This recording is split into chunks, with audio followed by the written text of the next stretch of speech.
भारतीय सेना की खासतौर पे पैंगोंगत्सो की चोटियों पर मजबूती और कब्जे के बाद से ही चीन बौखला गया है और एड़ी चोटी का जोर लगा रहा है दोबारा से इन चोटियों को कब्जा करने के लिए। लेकिन सतर्कता के आगे, भारतीय सैनिकों की सतर्कता और उनकी सर्विलेंस के आगे चीन कहीं नहीं टिक पा रहा। यही वजह है कि चीन ने अब निचले इलाकों में भी गतिविधियां तेज कर दी हैं। एक बात तो साफ है कि बार बार शिकस्त खाने के बाद भी चीनियों का पागलपन कम नहीं हुआ है, क्योंकि ये केबल उसी पेंगोंग इलाके में बिछाई जा रही है जिसके किनारों पर 1 लाख से ज्यादा सैनिक मोर्चे पर तैनात हैं, जिसके किनारों पर हमारे टैंक और तोपों का मुंह चीनियों पर बारूद बरसाने को तैयार है।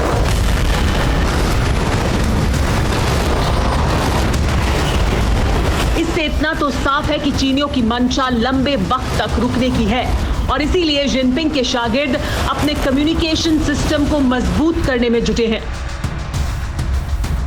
सवाल यह है कि चीन के ऑप्टिकल केबल बिछाने से हमें किस तरह मुश्किल हो सकती है। ऑप्टिकल फाइबर केबल कम्युनिकेशन के लिहाज से बेहद अहम होता है, जिसके जरिए तस्वीरें और उससे जुड़े दस्तावेज आसानी से भेजे जा सकते हैं। सूत्रों के मुताबिक जो केबल बिछाई जा रही है वो हाई स्पीड कम्युनिकेशन वाली है, यानी इसके जरिए फोटो और बेहद गोपनीय डेटा भी भेजा जा सकता है। इसकी खासियत यह है कि इसमें कोई सेंध भी नहीं लगा सकता।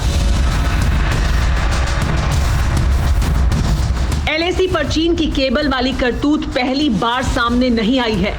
हाल ही में ओपन इंटेलिजेंस सोर्स डेट्रेस्पा ने सैटेलाइट तस्वीरों के जरिए खुलासा किया था कि चीन इसी तरह की optical fibre cable Gogra hot spring इलाके में बिछा रहा है। चीन की साजिश की इस नई जानकारी के बाद से ही हमारी फौज अलर्ट है।